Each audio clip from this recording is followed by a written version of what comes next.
Wow. Oh, was it not working before? Sorry, I'm just setting things up if you can't hear me that well. I will get the mic over. Hold on. Hold on. Hold on. Hold on. Hold on. Gotta get the chat in there. Apparently I'm being shadow banned by the powers that be, of course. Expect nothing less.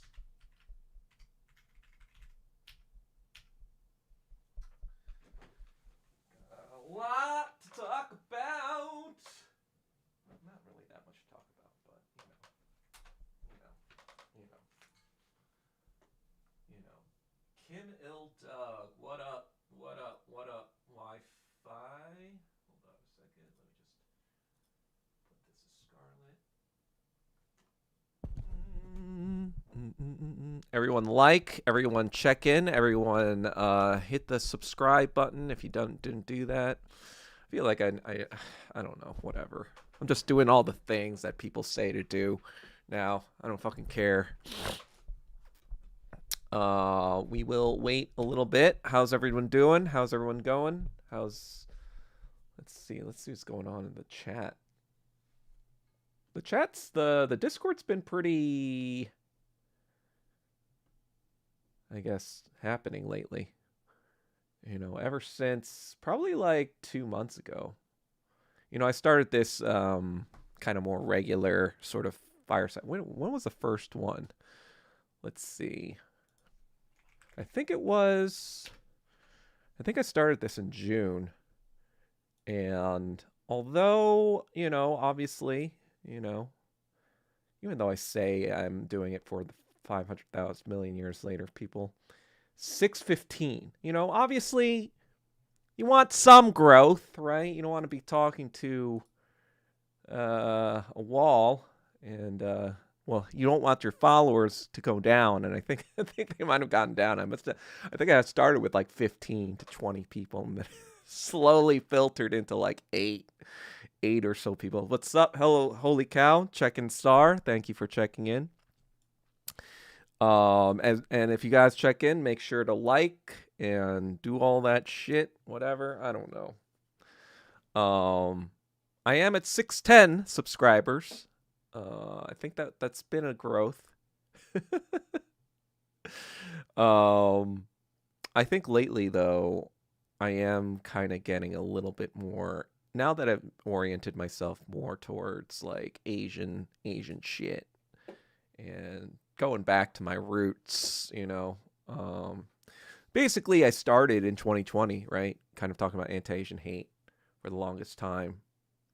And probably around 2022, 2023, that's when I was like, yeah, this all kind of, at the end of the day, it's all anti-China stuff. And so I kind of like went more into the realm of like general Marxist-Leninist kind of stuff.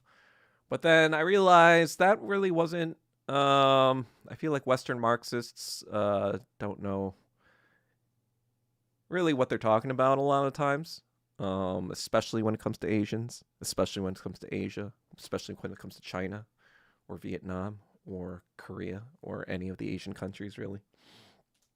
They have just even pro-China people, they have just a very surface level. They have a very analytical level of what Asia is and what they don't have a dialectical understanding.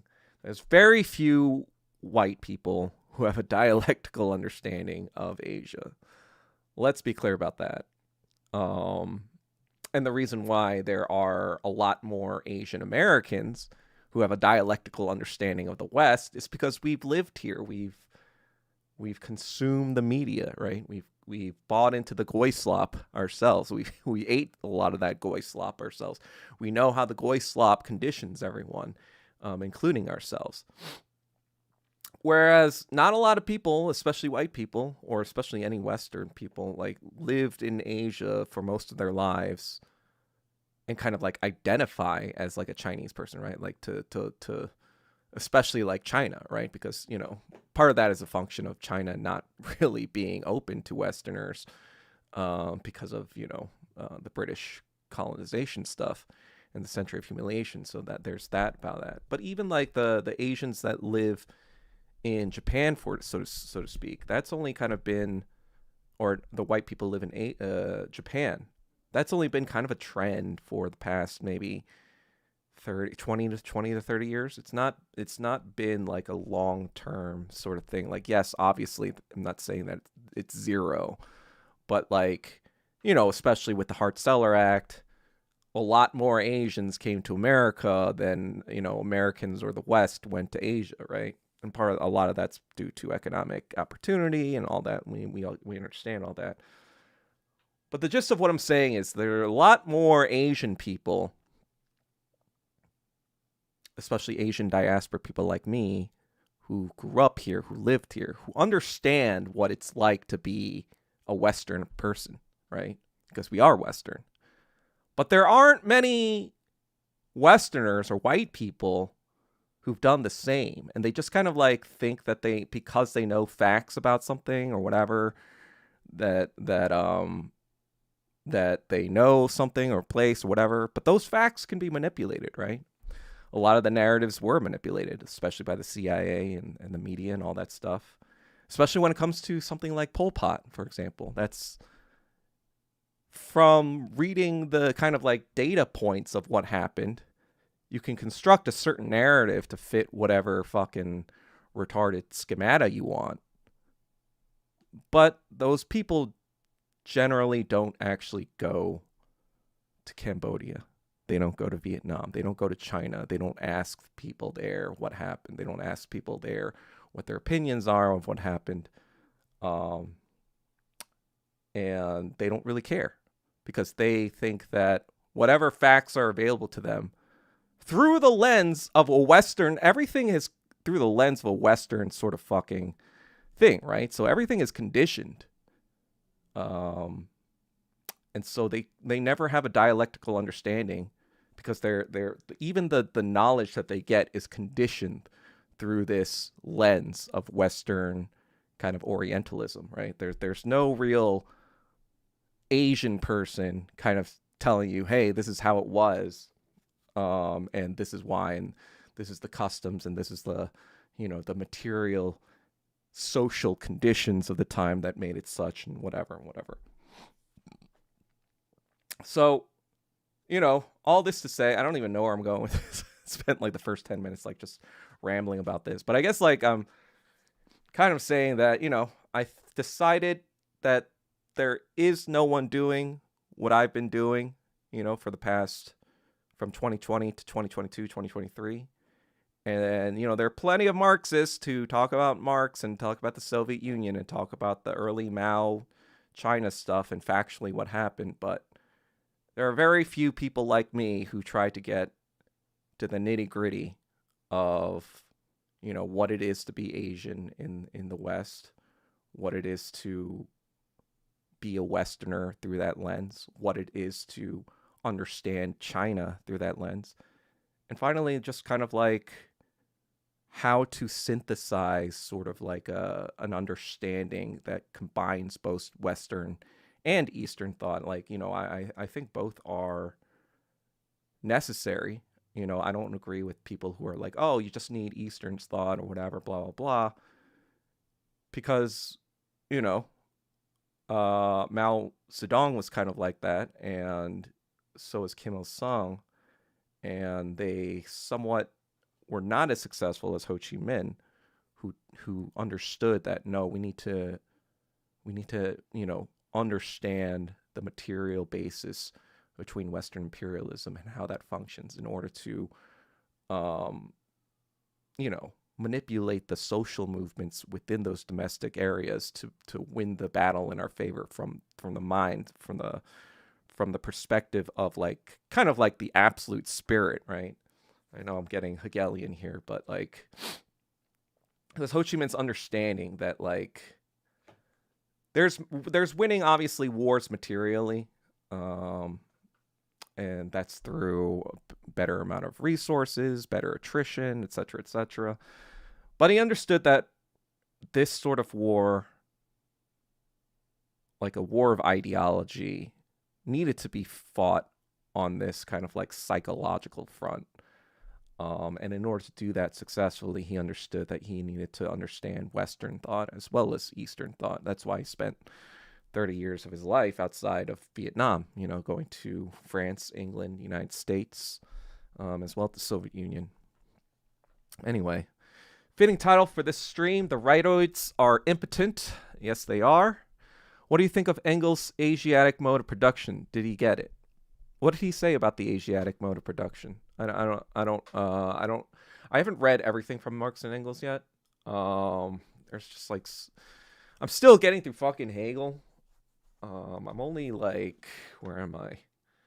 I'm only on self-consciousness. It took me like, I restarted this Phenomenology of Spirit on the 1st of February. So 18 days later, I am still on only like a quarter of the way through. Maybe less than a quarter. Yeah, less than a quarter of the way through. But, still pressing on about self-consciousness. Definitely some interesting stuff that I'm seeing for the second time now, but I feel like it's being reinforced a lot better this time around. Not to say that I fully trace everything. There's still some confusing shit in here, but I think for the purposes of Marxism, I have enough of an understanding of it now that I understand where Marx's kind of ideology come from. But anyway, what are you talking about Wi-Fi exactly? I'm not exactly sure what you're referring to. But I guess what I wanted to talk about then is, when until he responds. Yeah, I mean, like Real NYP said, checking in SAR. Thank you for checking in. What have we seen, right? What have we seen in the past few weeks, right? When was the Epstein files released, right? When were the second Epstein files released? January 30th, right? So it's only been like a little less than 3 weeks. This has probably been, the culmination of a lot of things, right?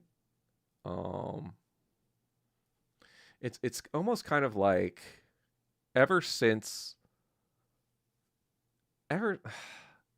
it's like the 2020s has just been one long circle jerk of retardation, right? And when you kind of like take a 30,000-foot view of what happened, right? Go all the way back. Go all the way back to the fall of the Soviet Union, right? All the way back there. Actually, let's take it back even further. Let's take it back to the Vietnam War, right?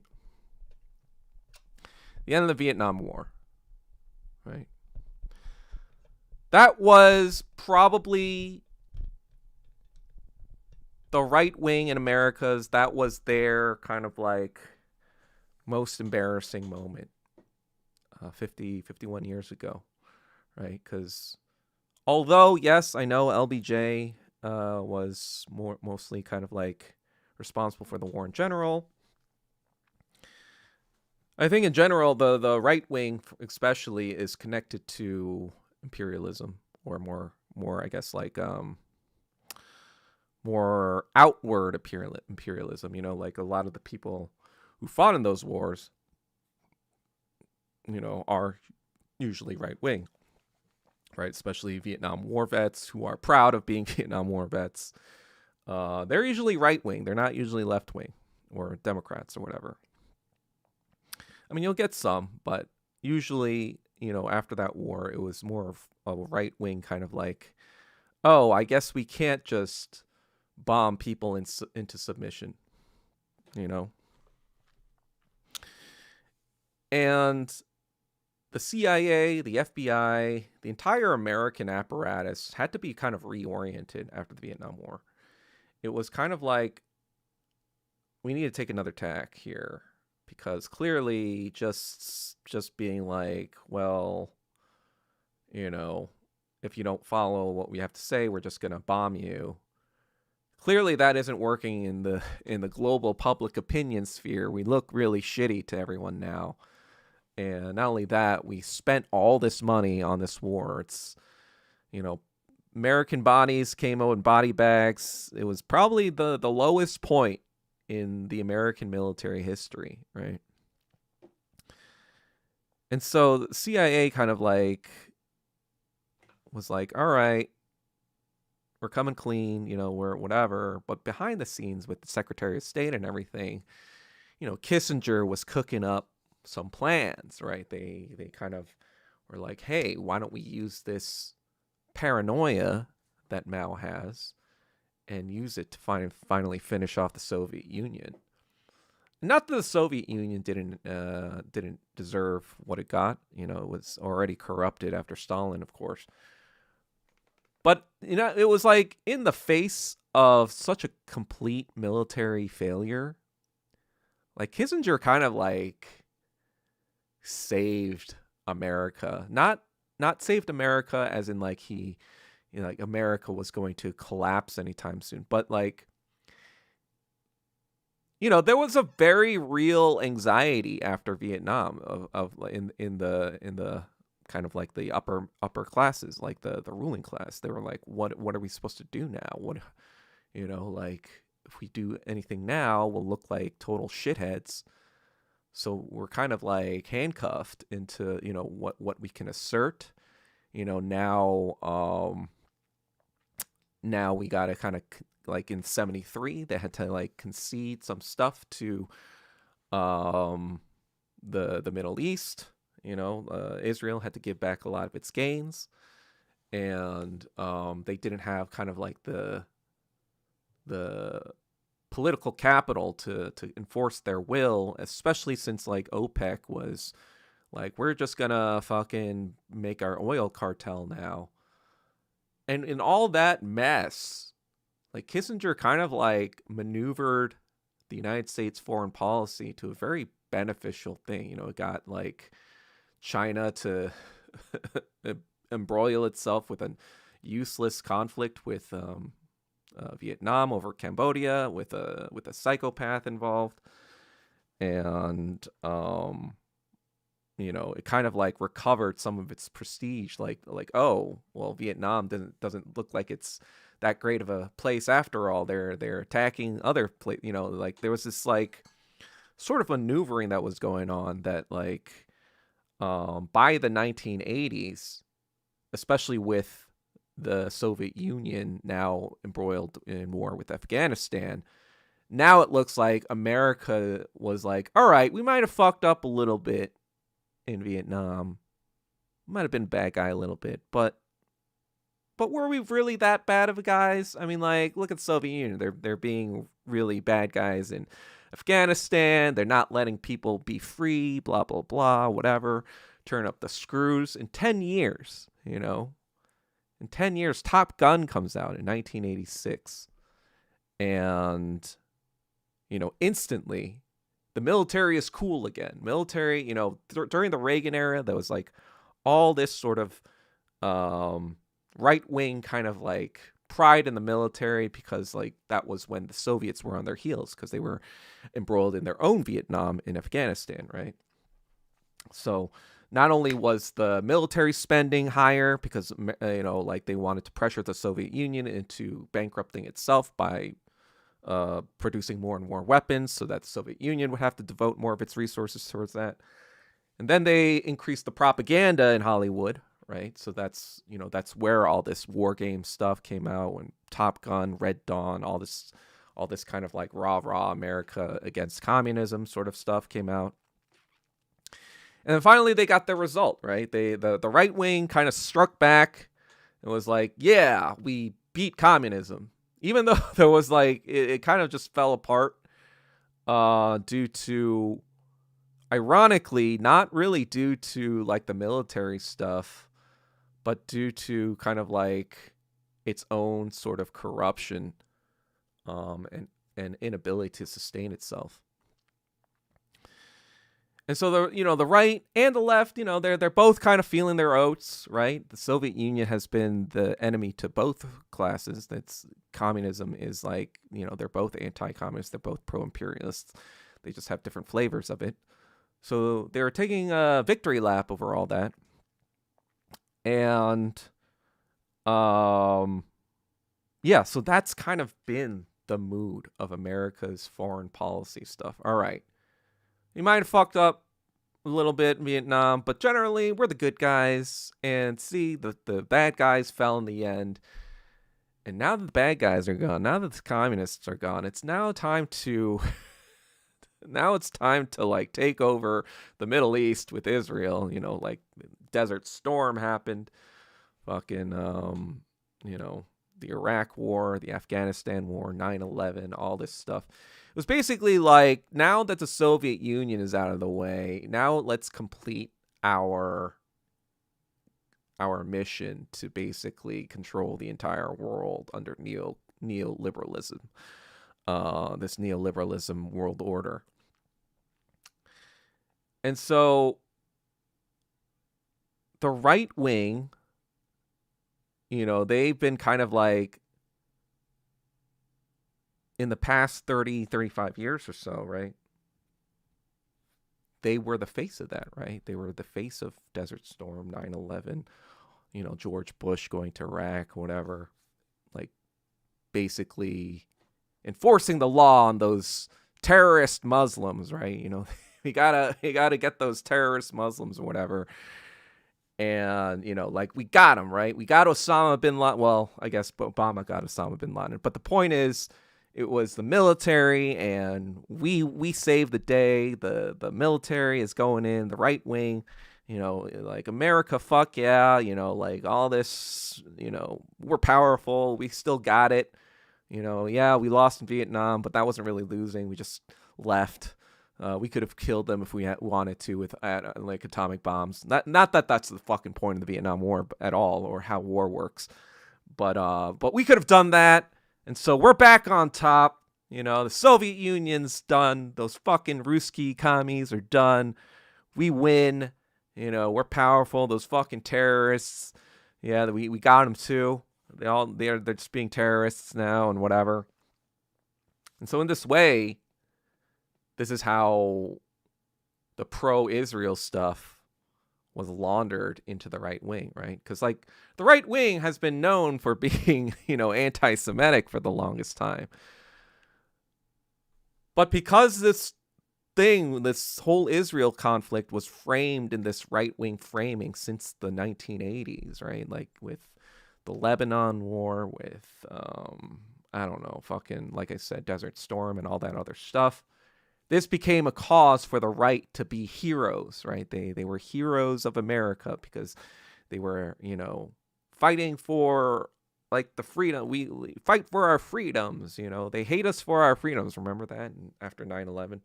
That fucking bullshit that we all were told. And, it's only, like, pussies that don't want us to go into Iraq and kill 500,000 civilians or whatever,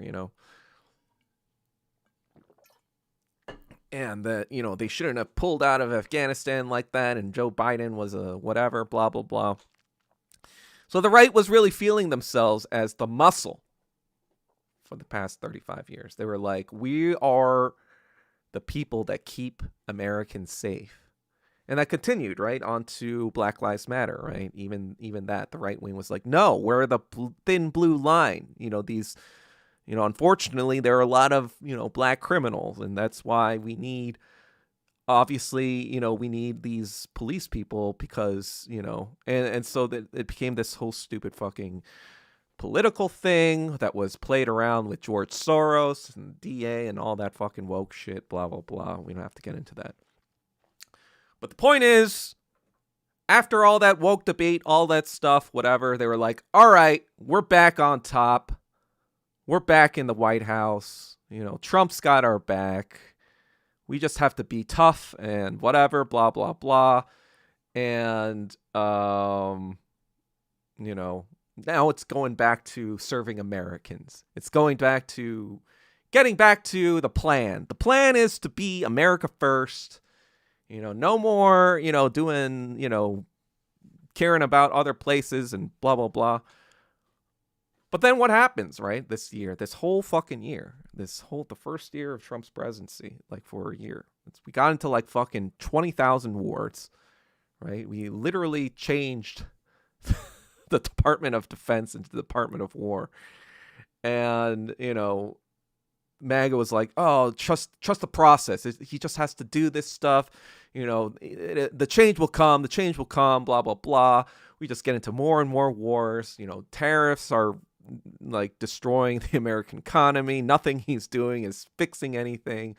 And then more people are dying in Gaza, not less. So they don't even have the moral kind of like standing, anymore.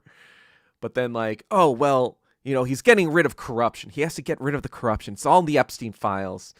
It's all in the Epstein files, guys. Just wait till the Epstein files come out and we're going to get the corruption, right? And then like the Epstein files don't come out, right? In November or whatever. They're all this redacted bullshit. And people are starting to be like, what is going on here? What, the MAGA right is starting to be like, what is going on?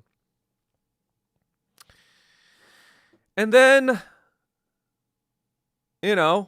as Israel, they're doing a peace conference or whatever, a peace thing or whatever. That's everyone knows is fucking bullshit. And there's talk now of them going to war with Iran again, right? Last month we had that whole fucking bullshit, nonsense going on in Tehran, right? About like, all these feminists all of a sudden are being feminists and being brave, brave protesters against the government. And there's all these fucking deaths. And it's just kind of like, well, that's interesting. It's it's not like we were born yesterday. We all know there were Mossad agents all in that shit, And it's like, oh, this is what the machine is gearing towards. They're gearing towards war with Iran. And, all this shit from the Epstein files, this was just kind of like it was both kind of like a warning to the president probably and a warning to a lot of other people to stay in line. Otherwise, we got the video shit. We're going to fucking release that. And it was kind of like also a way to just like see how the public reacted to all this slop. And the public reacted kind of probably how they expected. It was like, yes, there was a lot of, what the fuck, right? But there's nothing actionable to do about that what the fuck, right? It's not like people are gonna, all of a sudden rise up in this communist movement and unseat the people, right? Unseat the elites. So when they see that, when the fucking chillers of MAGA are seeing that, they're like, what else? What else is there to do now? What do we shill now? What do we, how?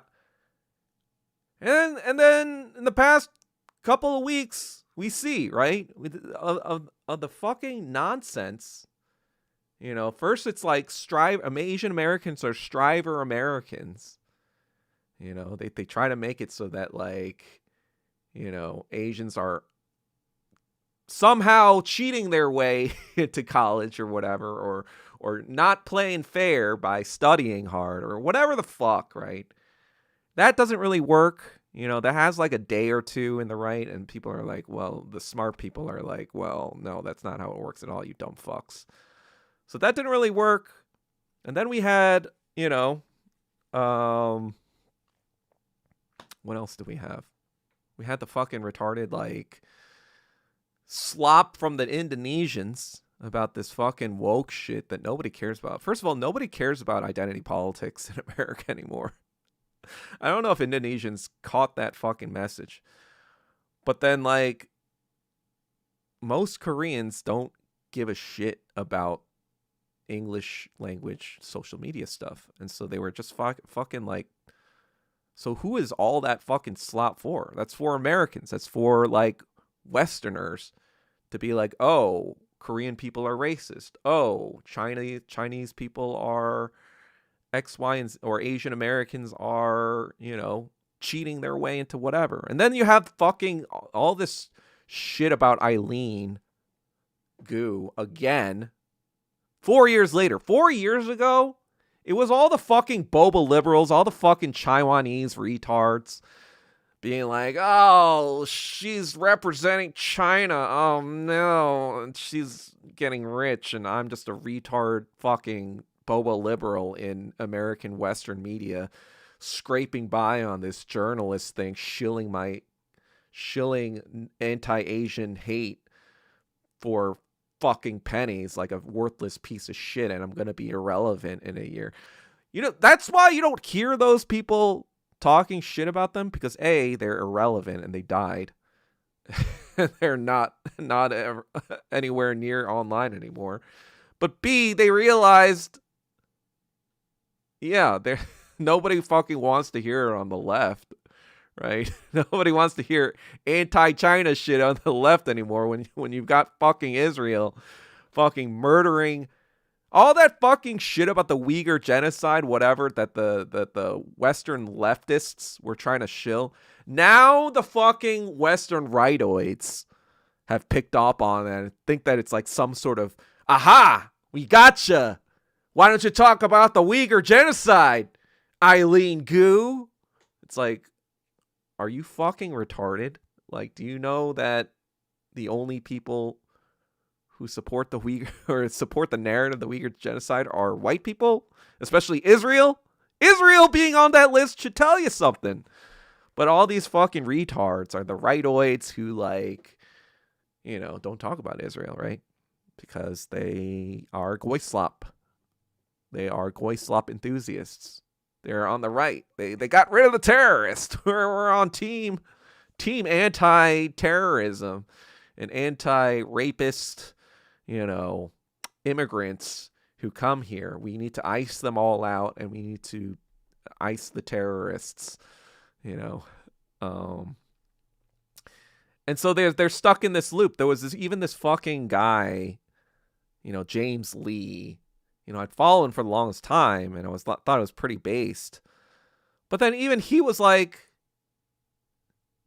don't be Eileen. That's so, blah, blah, blah. I was like, what are you even talking about, bro? Like, why are you even talking about this shit? Like, just to appease your mostly white, probably right-wing audience that buys the bullshit you're peddling?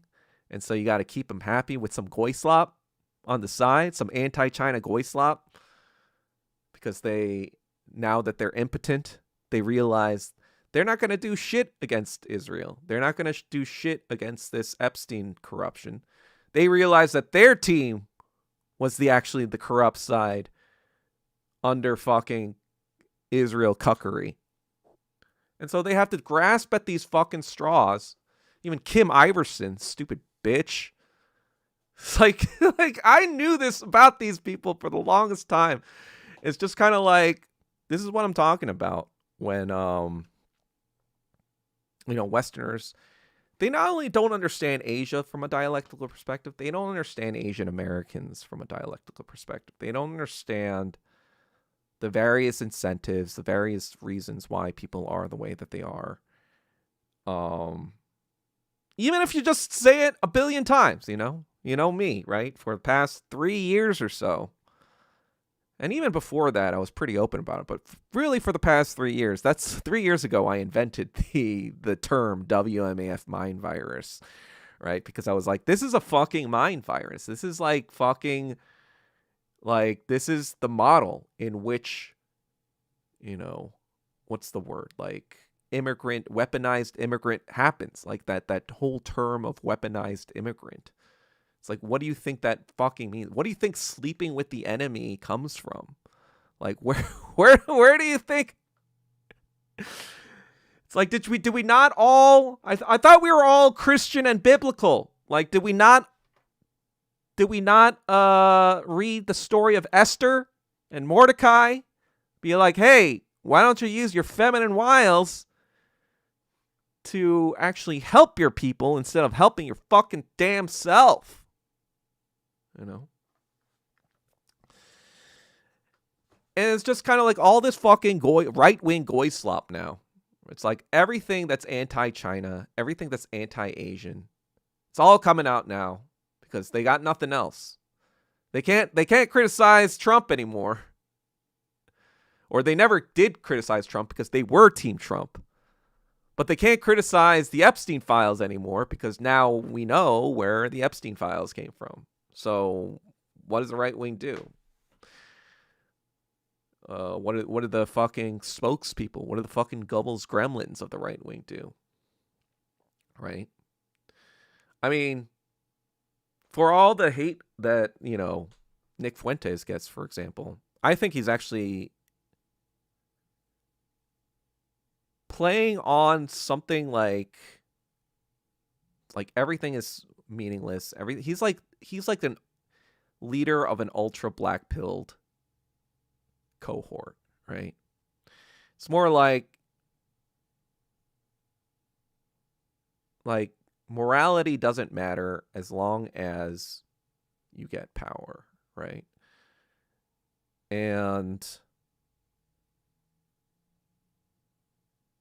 through his kind of like messaging, he kind of just is this central point of just like entertainment for the ultra black pill, the never going to actually, be a revolutionary force, whatever. And he provides this like waypoint of just like people who are so black pilled that all they want to do is laugh. All they want to do is have fun. All they want to do is watch the world burn, right? Because they feel that the world owed them something, but they didn't get it and they're never going to get it. So they would rather watch everything burn down and enjoy the fire, right? They don't really care about improving their own lives. They're past that, they're kind of in this like doom cycle. And someone like Nick Fuentes, I think people say that he made a mistake in, endorsing Jeff Epstein and all this stuff with the quarter zip, whatever. But in reality, it's only a mistake if his goal was to actually build a literal, like a political movement. But it's clear that his goal was never that. His goal was to get rich as possible, to be part of the ruling class, no matter what it took. And, the moment he gets like, fuck you money, he could not care less about leaving his followers in the dust. He could not fucking care less. And I think his followers even know that. His followers deep down, they don't follow him because they think he's going to lead this sort of like political movement. At least most of his followers now, people who actually, they follow him because he's the entertainment and that they live vicariously through him, right? They don't really care about what he does or what he says, rather. They care about how it impacts the greater society, the establishment, how it impacts everything around us. They care about being seen. It's that whole dialectic of the self-consciousness I've been reading about. It's a whole dialectic of like wanting acknowledgement, right? Self-consciousness is only satisfied when it has acknowledgement from the other self-consciousness. And this is kind of like the psyche of the so-called incel, right? Not like, it's just a guy who can't get laid or whatever, but I'm talking about the incel in the way that they define it themselves, like someone who who realizes that they won't ever get laid, but then now turns that into an identity, a political identity, so that now that they have nothing to lose, right? Now that they're never going to get with a woman, anything that they do won't help that in any way situation. So they become this, now there's nothing left for me to lose. You know, I don't have to be afraid of like getting rejected because I'm already rejected. But what I want inside, really deep down inside, is acknowledgement. I want acknowledgement of my existence. And so someone like Nick Fuentes understands that very well, understands this feeling of being invisible. And he knows how to manipulate the narrative so that he now becomes that avatar through which they all exist. And so that's why he gets their donations and subsistence. So all this to say that right now, I mean, that's all we're going to get. We're just going to get more goy slop from the right, anti-China stuff. Just like open fucking Nazi shit now, you know. During the 2020, 2021, you know, the anti-Asian hate, that stuff was kind of like the beginning of like the Nazi sort of movement, in my opinion. It's more of like 1925 Germany, where people are starting to like just hate on Asians.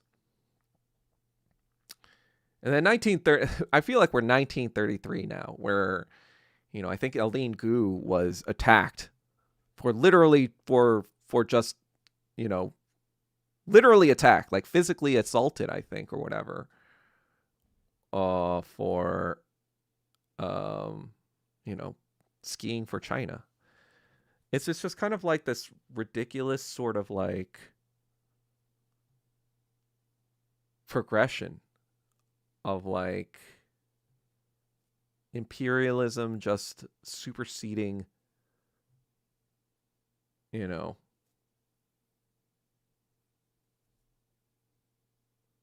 anyone's like logical consideration of anything else, right? Like, it's like, oh, we can't do anything about this Epstein shit. We can't do anything about Zionists. So why don't we just go back to hating on Asian people and, you know, blaming everything on China, blaming all of our problems on China, you know, like, oh, the Epstein files came out. Oh, we're, you know, going to go to war with Iran. Oh, no, the real problem in our society is this Hapa Chinese skier that is representing China instead of America. Even though this all happened before 4 years ago, now it's insulting to us because it's in the news. Even though there's another Chinese American who's a fat like weightlifter who's also competing for China. We don't care about that. But we care about Eileen Gu because she's making a lot of fucking money by representing China. And, you know, meanwhile, the other one that's representing America, who's also friends with her, you know, they're both friends. They're not like these mortal enemies because they're representing China and America, you fucking retards. But she's not making as much, right? Because the fact of the matter is America, you know, I don't understand where these retards are being like, well, they trained in America and America was supporting them. And like, no, America doesn't fucking support its athletes. Doesn't pay for shit. Everything Eileen did, she had to pay for herself. Like, it was privately funded fucking training. And on top of that, obviously, she pays American taxes on the $30-40 million in endorsement she's getting. Like, if she had chosen America, no one would give a fuck. No one gives a fuck about the Winter Olympics in America. Let's be fucking real. Like, who the fuck cares about skiing in America? No one, you dumb fucks. All these fucking retards are acting as if they would, if it was me, I would have represented America. It's like, no, you wouldn't. No, you're not fucking turning down $30-40 million to represent America. You're not a fucking... If you were a fucking patriot, why aren't you talking about how you're fucking Zio-cucked? How you're fucking everyone you supported were Zio-cucks? Are you really a fucking for America? No, you're just fucking racist piece of shit Nazi, dumb fuck. You're not for America. God, it's just like the obvious hypocrisy is just so... It's like the Nazism is so blatant. It's just anyone who's ever told me, oh, we live in a post-racial world, Doug. Racism doesn't exist. It's just all in your... You are a dumb fuck for listening to a fucking Nazi. Like, if you listen to a white person about Marxism, Leninism over an Asian person, you're just a dumb fucking retard. That's what you fucking are. I mean, I don't know. I don't know how else to say it. You know, I've said it a million times. I've said, like, the white people just do not think dialectically about Asians or Asia or Asian people ever, whatsoever. Anyway, it's a Roman banquet since the pandemic started. Exactly. We're in fucking Nero's Rome. Like, everyone, you know, all these tough white people, they were like, we need to show these Democrats, these woke Democrats, that their weak sauce shit wasn't cutting it. And then it just shows that they're the guy that they've been supporting has been fucking, you know, measuring girls' vajayjays sizes like it's a fucking pageant, a vagina pageant or whatever. Like one of his fucking beauty pageants, but it's a vagina pageant for little girls. And they realize that they are cucks. The right wing realized that they are cucks, you know, for all their bloviating about, you know, leftists and liberals being fucking, you know, weak and gay and all this identity politics stuff and snowflakes and whatever. They are the actual cucks, you know? Even the fucking 4chaners, they were like, oh, wait, you mean all our based Nazi takes were actually given to us by Israel? So we're actually goy cucks in the end? For, like, the cognitive dissonance on the right must be like, fuck, what is reality? You know, it's that moment in the Matrix where he's like, get me out. I need out. You know, and when he's in the fucking program with Morpheus, he's like, I can't handle it. Just like throwing up at the end. That's the fucking right wing after the Epstein files. They have no other recourse but to be like, oh, well, immigrants and bad. Oh God, Japan is good because Japan's more fuck this skier. The skier's not being American. Why is she not American? Why did she give up tens of millions of dollars to represent, not represent America? What's she doing? Oh no, you know, like, oh God, you know, affirmative action is gone, but we're not getting it to colleges still. Oh wait, we were retarded people the entire time. Oh no, like fucking, you know, well, we're not the only racists. You know, see, Korea's racist too, even though it's not the exact same thing at all. You used your fucking, you know, Jakarta method 2.0 on the internet, people. You know, it's all this fucking coping retardation. You know, coping over the fact that they know that they're cucks. They know that they're Zio cucks. They've been talking about being freedom and being tough and fighting for your freedoms and, you know, having your autonomy, you know, and making your own way and not having handouts and all this other fucking bullshit. And the entire time, they were fucking cucks. They were all fucking pawns. They all realize that they were all fucking just pawns in this game. And it's not just the Democrats that were, fucking with them. It was their own team the entire time. So that's why the right wing has just been going back to what it always needs, anti-Asian racism. When in doubt, break glass. When in doubt, bring on the anti-Asian fucking thing. Everyone hates Asians, even the left hates Asians secretly, because they don't really come to the defense. So let's just fucking hate on Asians. They're the reason the shit's going bad. Of course, Eileen Gu not representing America during this very trying time is the reason why things suck here. Asian American striver culture, working too hard. That's why America sucks. Because, we don't want to work that hard. What are these Asians doing working that hard? How dare they? How dare they represent China? How dare Korea be, racist to, Jakartans, It's all this fucking retarded bullshit. Of course, we're the scapegoats, right? With the Nazis. That's what happened with the Nazis, right? The Jews were the scapegoats back then. And it's come full circle, right? It's come full circle where, back then in Nazi Germany, it was like, oh, well, the Jews were responsible for the war, actually. The Jews are in England and France. They actually profited off of the war. Oh, wait, but then the Soviet Union was also run by Jews. So they wanted to take over the Soviet Union. Even though Stalin purged a lot of Jews in the 1930s. But we don't even talk about that. We just make up numbers and say it was the Jews, right? It was the Jews on the left, Jews on the right, Jews everywhere, Jews everywhere. Same thing with America now. It's like, oh, well, never mind. It's ironic because in this case, it kind of is the Jews.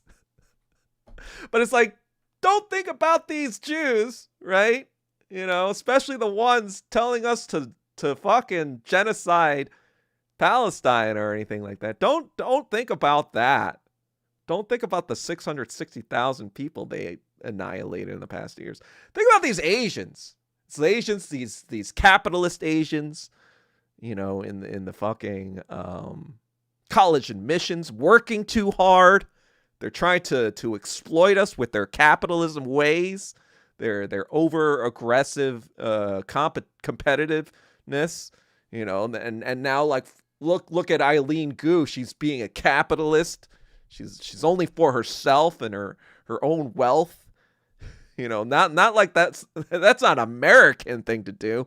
American thing is all about the community and building up your society and patriotism for. Wait a second. I mean, that's communism, isn't it? So you have like these Asians being all competitive and they're capitalists, and then you have commie China. That's putting the skier, and not only that, they're saying it's Chinese New Year, even though it was Chinese New Year for about 4,800 years or whatever.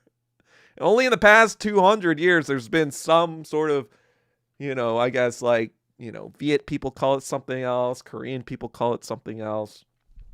And of course, Taiwanese people call it Lunar New Year, a fucking white made up term in the 1960s. It's like, yeah. So, but China, because of this, they're making all this propaganda, like about Chinese New Year. That's the fucking most retarded thing about Kim Iverson. That fucking bullshit. She was like, this is why all Asians hate China. I'm like, bitch, you are WMAF mind virus stage 4. Who are you to even think you talk for any of us, you dumb bitch? Shut the fuck up. You know what it is? It's just like they don't have anything to talk about anymore. The right wing shillers, you know, they enjoyed their moment, right? They enjoyed the post-woke moment. You know, all those woke people, they were making up stupid shit, trans fucking like fucking theater in fucking, I don't know, Paraguay or whatever. You know, USAID making up stupid fucking shit. The right wing was jubilant, right? When Trump got elected and when Elon cut all the USAID shit. And then now they realize, oh, wait, no, we are also, you know, Elon is cringe as fuck now. Nobody fucking likes him, you know, and it's turning out, or it's looking like he paid off the election to try to head off this Epstein file repeal, you know? And so everyone's like, fuck Elon, right? And now everyone's like, what the fuck is this Trump guy doing now? Clearly he is kissing the wall, and clearly he's compromised. No matter how much we want to think he's anti-establishment, we all know that he is very much establishment now. And so the right wing, especially the alt-right wing media people, they just have nothing to talk about anymore. They have nothing to explain the contradictions that everyone is seeing. The only thing that they have is anti-China shit, because they know that their audience is so fucking Nazi and racist and retarded to ever concede that China is just winning on its own merits. You know, even most white leftists can't conceive that idea, but especially the white right, because it destroys this fundamental concept of white supremacy, like, you know, that I think all white people still inherently have. It's just the white right feels it a bit more, right? This whole time, for the past 500 years or so, just being white allowed a certain sort of comfort, you know? It allowed themselves, you know, if I'm taking, you know, the Hegelian slave master dialectic, right? For the longest time, they had guaranteed recognition, right? For being the people on top. Their humanity would always be recognized, right? Every other group in the world, especially if they lived in a Western country, did not have that recognition. They were usually, in the master-slave dialectic, they are usually in place of the slave. But what does Hegel say about that dialectic? He says that through that dialectic, the slave actually comes to realize his own essence through his own labor. He finds the being in itself, the self-consciousness comes out of that, whereas the master is actually dependent on the slave to understand reality and to understand his selfness and to understand all this other stuff. So since that dynamic existed, now it's come to the flip of that dynamic where, due to everything that China did, the non-white people, the China's kind of like development, its growth or whatever, because it was in that slave position and had to do the labor for the longest time, now it's sublating that and becoming the master itself through its own production and its own work. You know, and so, but the white people, the white master, you know, the white right wing, they see this sublation and they conclude that it was done, you know, because they have such a surface level understanding of reality and things, they assume that something unfair was done that China stole their technology or America made them that way. So that's why they were able to succeed. And there's all this kind of like fucking kanging going on to try to explain things. And so that's why this anti-China stuff is so effective as a distraction for the right wing. Because, like, yeah, we might be goy cucks or whatever, blah, blah, blah, but at least the fucking Zionists are kind of white still, so we're still kind of on top, right? So that's kind of like this comforting feeling of the right wing now. Of like, well, they're kind of still white, the Jews. So we kind of are still on top, even if we are goy cucks. That sublimation feels like it's sort of, happening. Of our whiteness kind of being, akin to that imperialism that's going on, right? So really is it really that cuckery if it's just us cucking ourselves? That's this sort of like mental thing. But then, to distract people from thinking too hard about that, the easy to grab thing is be like, look at these fucking Chinese. Something's not right here. Maybe we should look into that. Maybe we should look into this Uyghur genocide. How about that? Huh, guys? And of course, stupid fucking retarded right-wing white people will eat that shit up because, they're retarded and they just believe anything that keeps them in that master position, right? That it would be too much. They have too much cognitive dissonance to allow the truth that China is rising on its own merits and communism was the superior system all along. These sort of like ideas, these contradictions where they had the reverse view of for so long is so embedded in their psyche that this sort of anti-China shit about the fucking Lunar New Year, about Eileen Gu, it's fucking ridiculous. If you were an outsider, if you were an alien, a non-racial human alien, a human consciousness that didn't have race, no skin, literally no skin in the game. If you saw all this bullshit, you would be like, this is fucking cope. Like, what are you white people coping about? This is like fucking retarded. You guys are goy cucked to a satanic cabal that literally eats and rapes children.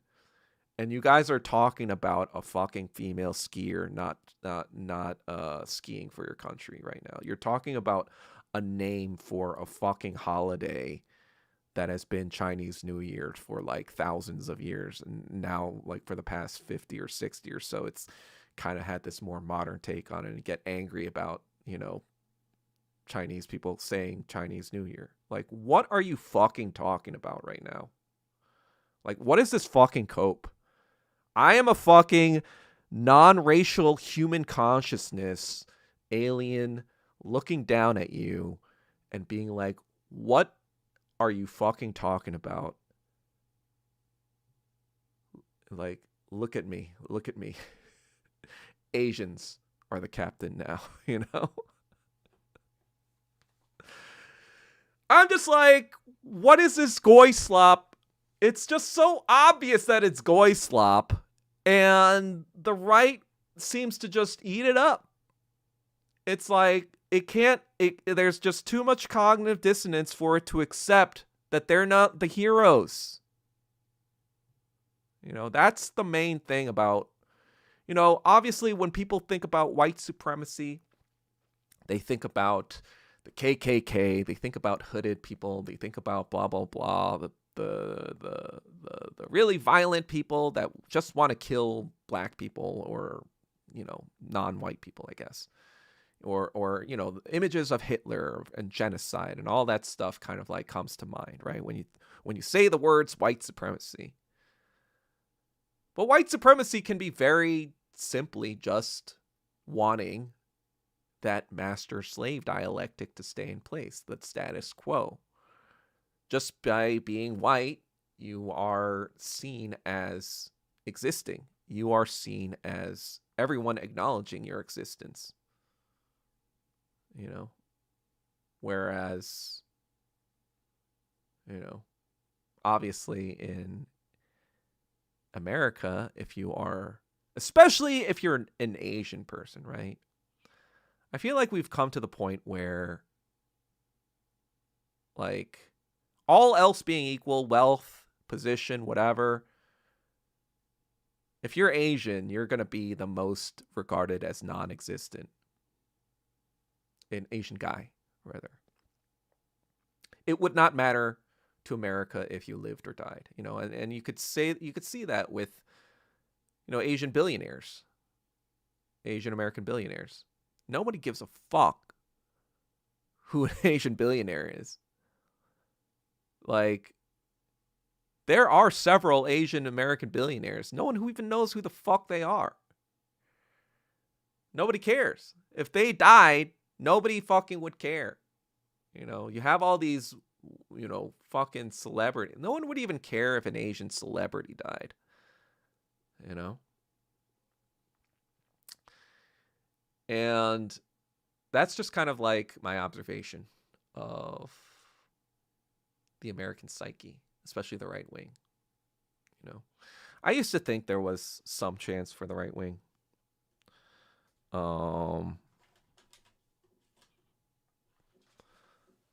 But I think anyone who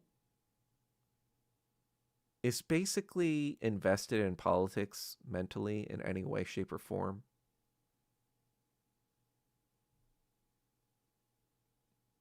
I said something like this. Anyone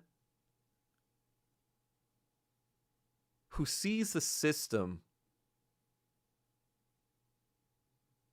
you know, whether you're a Democrat or Republican, if overall you still see the system as functioning, like it's not that bad, it just maybe needs a few changes and we'll get back on track or whatever.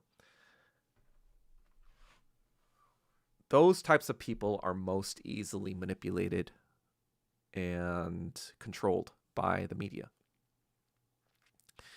and the government. Because it's just kind of like, oh, okay, these people just want this little thing. Well, let's dangle that in front of them, not really actually do anything about it, but pretend like we're going to until they realize that we're not going to do anything about it, and then we'll switch to another thing, right? That's basically what American politics has been. But like most white people on the right or the left still are invested. And so, you know, when they're hit with something existential like the Epstein files, be like, no, this entire fucking system is corrupt and your leaders rape children. Now what are you going to do about it? Well, the both left and right, mainstream Democrat, mainstream Republican reaction has just been, well, the mainstream Democrat reaction has been to like place the blame on Trump and being like, this is a Trump thing, you know. Yeah, Clinton was mentioned, and yeah, blah, blah, blah, but, you know, he's old and decrepit. Who cares about him now? It's all about Trump, you know, Kamala wasn't in his files, et cetera, et cetera. And then the right-wing response has just been, look at there, blame China.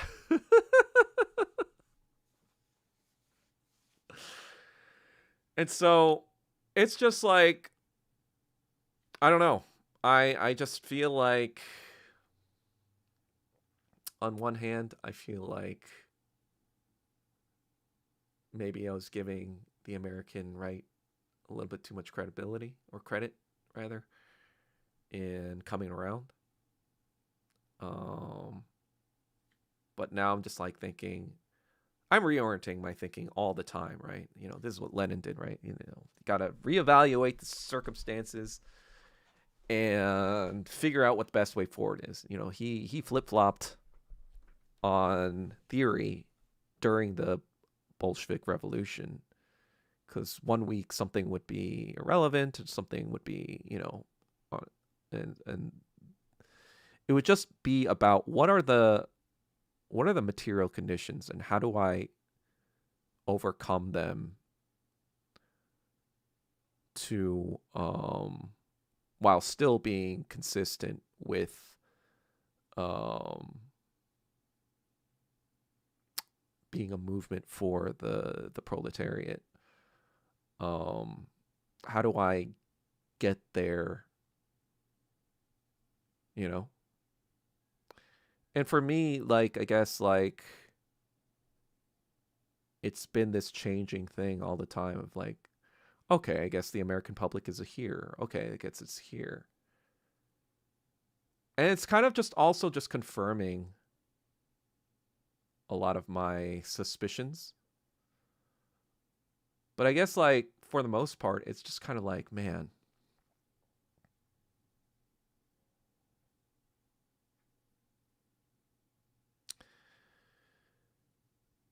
it doesn't matter how right you are, right? You know, I feel like I've been vindicated all fucking year, all the time.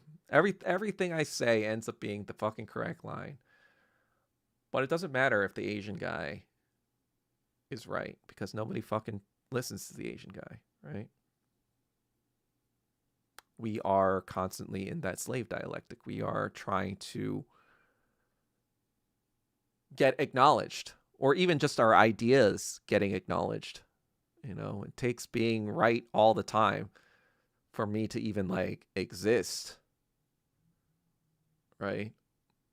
You know, even the little following that I do have on Twitter, you know, the micro following I have on Twitter, all of that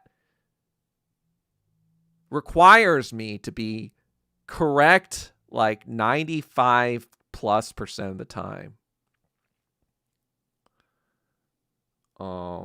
Because there's no margin for error when it comes to being Asian. And yeah, I don't know where I'm going with this. Let me just read through some of the comments, I guess. Let's see. Are you disappointed in LeBron for his support for Israel? Disappointed with the Doves being pro-Israel. Heck, of course, but I should have expected that. David Tay. I know Doug's huge LeBron supporter, so I wonder what he will say. Well, I was disappointed, of course, but I wasn't surprised, I guess. You know, I think before that press conference, it had come out that the Warriors, you know, Kevin Durant had directly funded, you know, an Israeli drone company. And, you know, Steph Curry has like fucking Hebrew tattoos on his arms and shit. I guess he's a Christian Zionist. And Draymond Green also was in that mix, and I was like, oh god, the fuck is this? As if I needed a reason to hate the Warriors even more. And then LeBron kind of comes out and says that he's only heard great things about Israel. You know, I think for several reasons I was disappointed, but again, not really surprised. I wasn't surprised because, you know, I think I've been building this theory about black entertainment, especially since the civil rights movement. You know, obviously Malcolm X pointed this out, right? Malcolm X pointed out, like, you know, it's only in our black community that we ask celebrities what their opinions are on politics. Do you see that happening in white communities? Do we go to the, you know, a white celebrity, an actor or whatever, to ask their opinions on what's going on in the world? No, of course not. So what are we doing here? Well, those people are puppets. Those people are put into those positions, and they are told if they don't say a certain line that they're, you know, I'm paraphrasing here, but he's basically saying that they're put in positions of celebrity and you know, but if they step out of line, if they say the wrong things, that celebrity can be taken away from them. And when you look at what happened to Michael Jackson, right? When he started talking about Palestine, right? When you see what happened to Kanye West, right? Not only the Jewish stuff, but I was reading his memoir or his mother's memoirs, and he got into a good amount of trouble for the Hurricane Katrina stuff. And this was kind of around the time when he was coming up. He wasn't that big of a deal just yet, right? It was 2003 was his first sort of debut album, I think. And then the 2004, 2005, I think, was when he was like, George Bush doesn't care about black people. And of course, everyone in the black community kind of supported that. And they were kind of like, yeah, I mean, he's not wrong. But then it was this shocking moment. It was like, oh, he just said that. And in the memoir, Kanye's mom is like she was somewhat worried because, like, you know, in the past they had buried black celebrities before like that. And so, you know, when you think about all that stuff, like I said, I'm not surprised, right? Because who at the end of the day controls all these things, right? It's not the players. You know, they do get paid a lot of money, but they don't control, you know, the marketing, the business stuff, whatever, the representation. And so, of course, it's more disappointing because it's not like LeBron is coming up or anything like that. It's not like, you know, Steph Curry and all those guys, they were coming up and they needed to make a few extra dollars or whatever. They weren't getting, you know, enough money from their salary or whatever the case may be, right? It's not even like, it's the fact that they all had like fuck you money and decided to keep fucking you, if that makes sense. That was the disappointing part, right? And with LeBron in particular, besides the fact that, you know, Malcolm X was pointing out the celebrity thing, was that during Black Lives Matter, you know, now LeBron was pulling out the Malcolm X book and acting like he was reading it, even though it's pretty well known now that Malcolm X was probably killed by Israel, right? The last thing he wrote was about Zionist logic when he returned from the Middle East. And then he dies like a few months later. He gets killed by the Nation of Islam. How very convenient. Just like RFK was killed by a Palestinian, apparently, right? Just very convenient things that are happening. But then no, LeBron says, and then you had these black liberals standing up for LeBron, being like, I'm a black Zionist, you know? And it showed that they were all about identity politics when it suited them, right? But if it comes to fighting oppression in general, it's like, no. What did they do for black people? The Arab people are actually all this fucking bullshit that fucking black liberals, Afro-Zionists came up with during, you know, the same shit was going on, by the way, during anti-Asian racism, right? It was like, well, the Asians are white adjacent, so they deserve to get fucking fucked up for no reason. It's like, what the fuck are you? This same sort of retarded rationale started coming out. And I guess in some sense, you know, the disappointment with LeBron or whatever, it also turned into vindication again. Who was the guy who called out Afro-Zionism, right? Basically, you know, during the fucking civil rights movement, that's when the NAACP laundered American imperialism as patriotic to black people. The Vietnam War became, hey, if you join up, this is how we gain the respect of white people that we're American too. We're fighting for the right side. We're fighting for the American side. Never mind the fact that I'm getting kickbacks for every black soldier that goes over there. I'm getting the fucking kickbacks, and I'm stuffing my Roy Wilkins stuffing my own pockets for that fucking grift.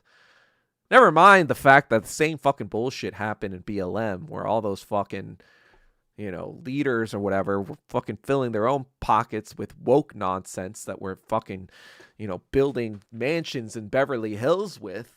Never mind all that fucking bullshit. This is what Afro-Zionism is. They saw, hey, the people that, funded the civil rights movement with us, to get all this white guilt on our side, they used it to fund their own state in Israel that they get billions of dollars from. They're using the Holocaust and laundering it for their own usage. Why don't we use slavery and keep getting fucking welfare benefits from that, from the, white guilt and the rest of the fucking country? But instead of helping actual black people, we're just going to pay ourselves in mansions in Beverly Hills. That's all fucking black liberalism is all just fucking Afro-Zionism. And that shit also came out right after it was confirmed that Jay-Z was in the Epstein files, right? They were all talking like Jay-Z was their homie, keeping the actual black people down with this fucking, self-aggrandizing gangster rap shit that doesn't actually build communities, right? It's just lump and prole nonsense. And so, yeah, I guess that's the answer. It was disappointing, but the only thing is just kind of like with LeBron, I'm just kind of like, look, man. First of all, just retire. There's no need to play another. There's no need to do anything else. There's no need to prove anything else. If you win with the Lakers, you're not going to be the guy. It's going to be Luka. And chances are you're not going to win again. So let's stop this prolonging the whatever. And on top of that, it's just kind of like, look, what do you have? Like, I guess it's tough because like it was this Israeli reporter, right? That kind of like ambushed him with this question. Maybe he didn't have time to think about it. Like, well, I don't want to fucking start a world war in my, whatever. And so maybe he said whatever, right? I've heard nothing but great things, like trying to say nothing without saying nothing. But, playing devil's advocate, let's say, right? But even then, it's just kind of like, I don't know. I guess if I was LeBron in that position, I'd just be like, oh, I've got fans in Israel. That's great. Moving on. Would that be the best possible thing to say? Oh, I got fans in Israel. It's great. I think because he was asked about the Israeli basketball player, right? And then being an all-star, I think, and then like, what do you think about the fans back at home, whatever? Oh, I didn't know I had fans in Israel. That's cool. Makes sense. I'm a basketball player and sports are international.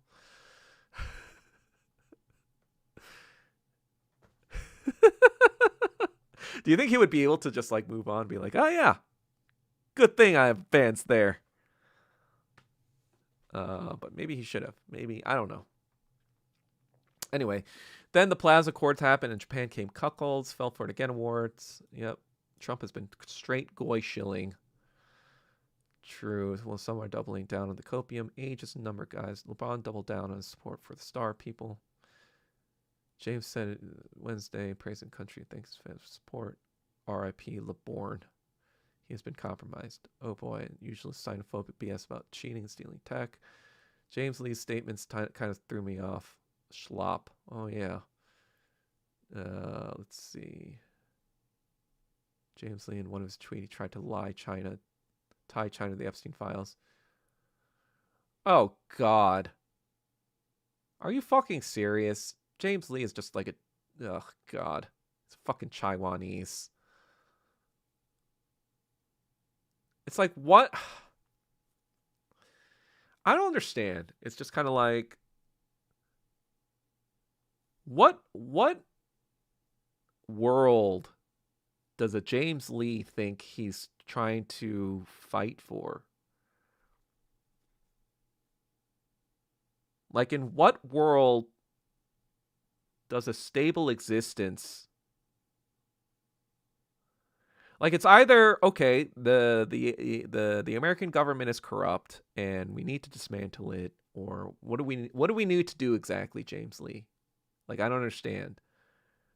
Like, that's the thing about these fucking right-wing talking heads. They can't work through the contradiction, right? They need contradiction to exist. Their goal isn't to fix reality. Their goal is to just make money based on, showing the ridiculousness that they themselves have no solutions for. Because it's like, what is the point of exposing the Epstein files if everyone in the Epstein files is hating on China and communism, and you're just saying, oh yeah, China's part of the Epstein files too? Like, what is the actual goal behind that, if not just to shill and make money yourself? Which is also ironic, because what is the goal then of you bashing Eileen Gu when you clearly take sides politically for financial gain yourself? It's just like such fucking hypocrisy. It's like people don't have a fucking backbone. It's just so easy to see now. No one has a fucking backbone. Like, all these fucking talking heads. I feel like,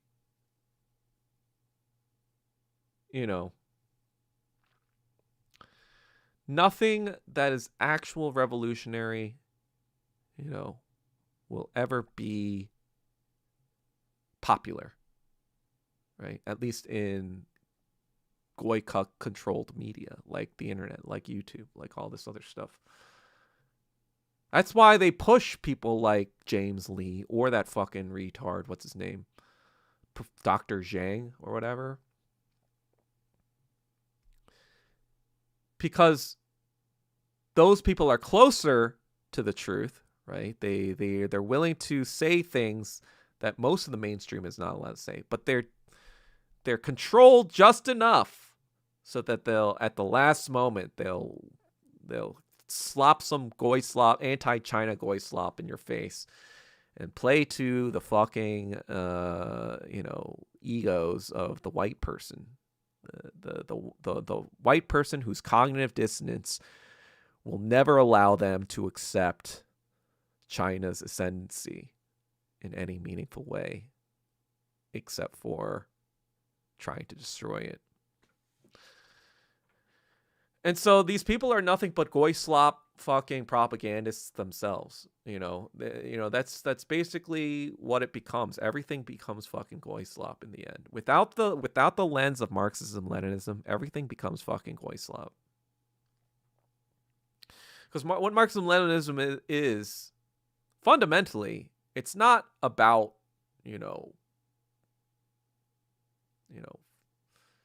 economics or blah, blah, blah, whatever. I mean, it is those things. But the fundamental thing is like, why do we talk about economics? Why do we talk about politics? Why do we talk about all this stuff? It's so we trace to the bare root what happened. Why did this happen in this way? Why did capitalism form in this way? And since it forms in this way, what in that process can we replicate? What can we change? What can we modify to get a different result? That's dialectical materialism, right? That's the fundamental basis of Marxism-Leninism. So when you think about geopolitics with the Marxist-Leninist lens, it becomes very simple, right? It becomes, where is the result of capitalism? Or what is the ultimate result of capitalism? Well, it's imperialism, like Lenin said 100 years ago, right? Because if you think about it, once capitalists exhaust all the resources and labor of their own country, well, in order to keep making profit, they gotta go to another country and take the resources and labor of that country, right? So imperialism keeps expanding. And so if that's the case, who's the biggest capitalist in the world today? Well, that's obviously America. And what is it doing in terms of imperialism? Well, right now, it has a lot to do with Israel, right? And so if we narrow it down to imperialism versus anti-imperialism, which is communism, then we just boil it down to, it's essentially the past 20 years, or ever since the fall of the Soviet Union, it's been, China has been the number one target, right? I mean, they thought, I guess, like China was becoming somewhat capitalist, or they could liberalize it. You know, they tried with their color revolution in Tiananmen Square. That kind of failed. But they were kind of like thinking maybe China's going to be, it's going to be liberalized to the point where the citizens will, you know, destabilize it themselves. Wishful thinking on their part. But in the meantime, they had bigger fish to fry in the Middle East, you know, all that fucking shit that they did with Desert Storm and all that stuff. But China was just kind of like just doing its thing, being the tortoise, kind of like building itself up. And really, since the past 20 years, 25, 30 years, especially in the early 2000s, you know, obviously we were fighting Afghanistan and Iraq, whatever. But they kind of knew, okay, wait, China's actually still developing and it's not being liberalized. You know, there were conversations in the Pentagon and stuff like how China was going to be their number one threat. And so the past 20 years, if you think about it through the lens of Marxism-Leninism, dialectical materialism, you see that it's becoming another East versus West situation, just like it was in World War II, just like it was in the Cold War. Now we're getting another China versus America, communism versus capitalism. That's basically what's fucking going on, right? At the top, at the toppest of all levels. And so when you think about it like that, you can see all these retarded right-wingers that were saying that they were anti-establishment, that they were whatever, they come back to being fucking pro-establishment because they're again fighting the only side that is in the imperialist's way. China, without China in the way, America would have done all the shit it wanted to a long ass time ago. Palestine would not exist. It would be a parking lot. Nobody would be able to do anything about it. We would just have to sit back and be like, well, I guess that's life. You just fucking get genocided when the other side has more power. Right? That they did that. They did that shit. You know, they did that shit in America, right? They bulldozed the Native Americans here. Right? The Belgians, they bulldozed the Congo, right? 70% of Congolese people were killed in like 30 years of Belgian colonization, right? When there's no opposing anti-imperialist force in the way, you know, that's what they did, right? With the Soviet Union out of the way. Like, that's where they went to town. They went to town on the Middle East. They were like, let's just fucking kill everything and goy-cuck our way to greater Israel, right? And so if China were to vanish too, they'd be like, well, there's nothing stopping us now. We're just gonna, take back Taiwan, I guess. Taiwan is ours now. We're just gonna say, oh yeah, Taiwan is its own country, but then really we're fucking owning it, like we do South Korea, somewhat. You know,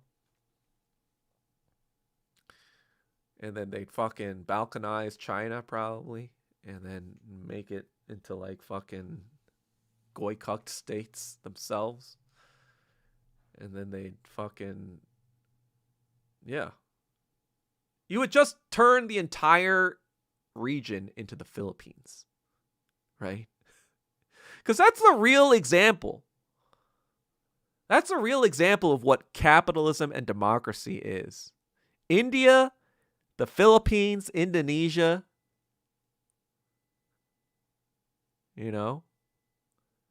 these are all within the capitalism democratic sphere, right? These are like, hey, this is the part of the colonized people that fought against communism. And look how great they are. It's like, what are you fucking talking about? The Philippines, like I said last stream, was the most developed country besides Japan in that Southeast Asian region. Right? They had because they were a direct colony of America, and then they gained independence, and 70 years later, they're one of the worst developed countries. They have no fucking economy whatsoever. And then Indonesia, right? They genocided 1 million of their own neighbors, friends and neighbors for the CIA. And then they blame the Korean people for race. It's like, what are you fucking talking about? And then India. India's the greatest example of them all. India and China, literally side by side. They were they were exact same development levels right after World War II, because they both had suffered under British colonialism, right? And China, even more so, was fucked up because they had the Civil War. And then they had fucking Japs coming in, fucking genociding everyone. And then they had the second part to the Civil War. So they had come out of all this fucking war and strife that India was just chilling, right? Well, for the most part. And then 70, 80 years later, it's just kind of like, wait, so you want other countries to follow this example and suck balls, and you want these countries to continue being anti-communist so that they can continue being destitute and retarded? So it's just like these fucking right-wing or these alt-right-wing, like, anti-establishment people,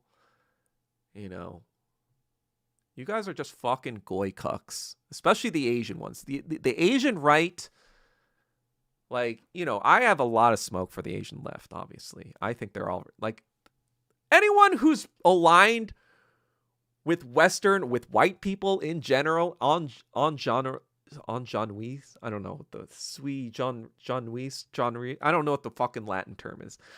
But any Asian person who is aligned with any sort of political thing or media group where the majority of their audience is white, you are likely a fucking goy cuck WMAF traitor, whether you're on the left or the right. Because if you're talking for something that speaks mostly to white people, guess what?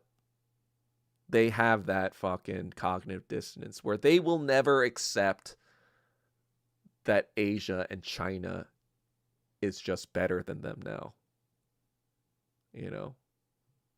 Their reality, this reminds me, right, of when, like I said before, like I said in last stream, this reminds me of when, after the Civil War, you had some white Southerners who weren't even fucking slave owners just kill themselves, right? They could not accept.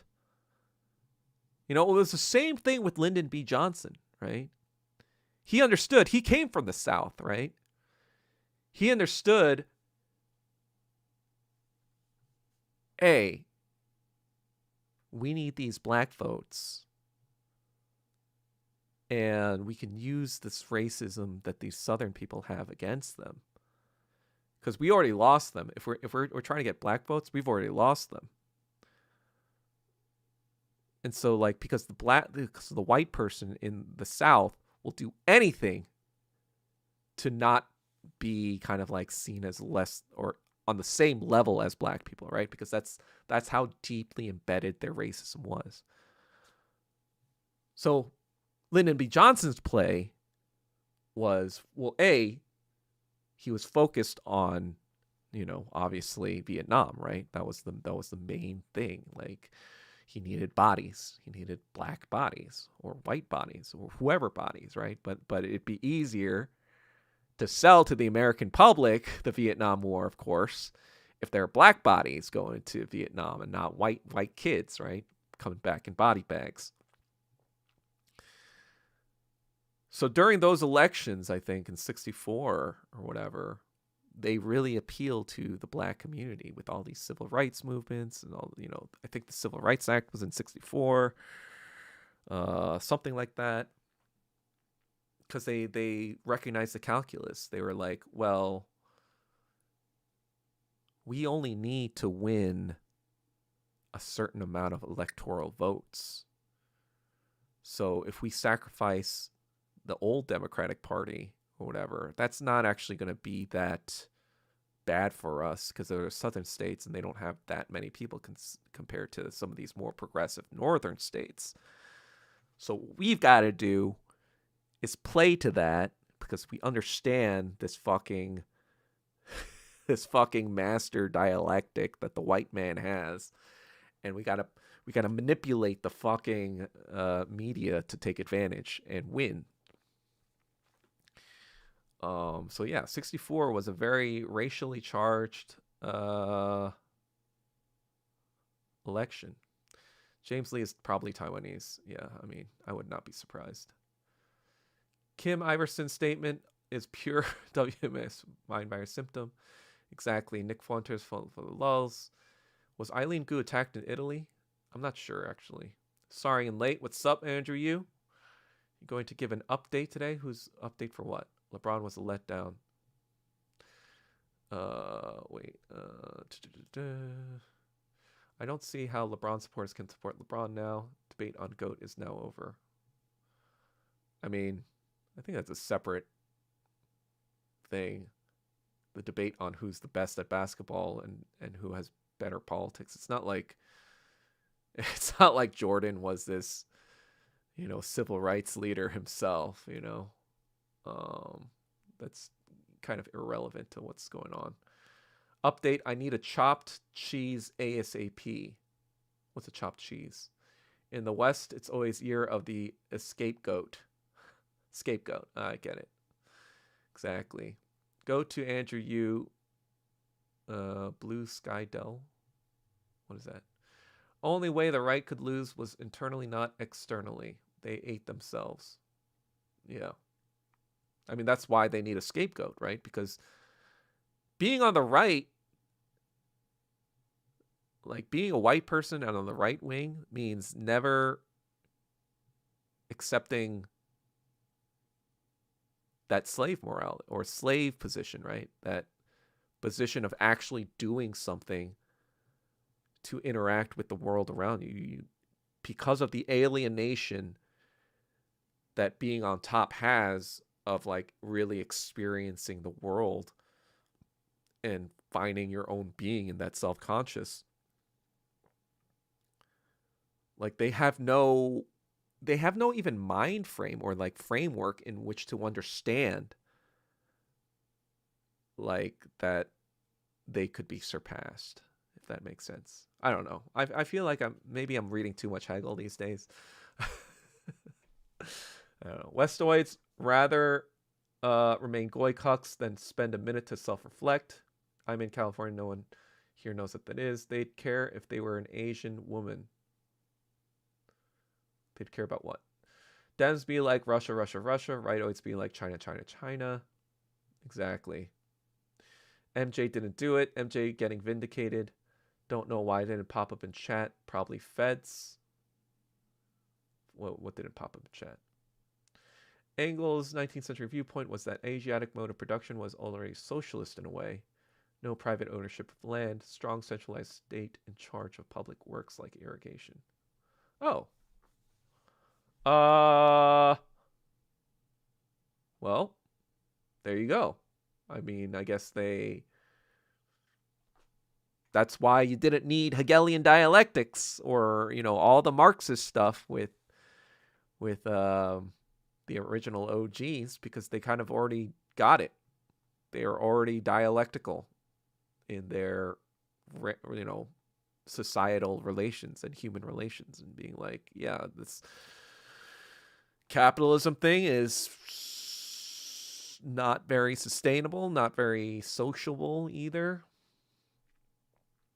I'll try to read that at some point, but I can't promise you it'll be anytime soon. LeBron is so freaking rich. How can he kissing ass still? LeBron name came out of the Epstein files. Did it? I don't think so. I thought it was only Jay-Z that I saw. He needs money after he retires from the NBA. I don't know if that's true.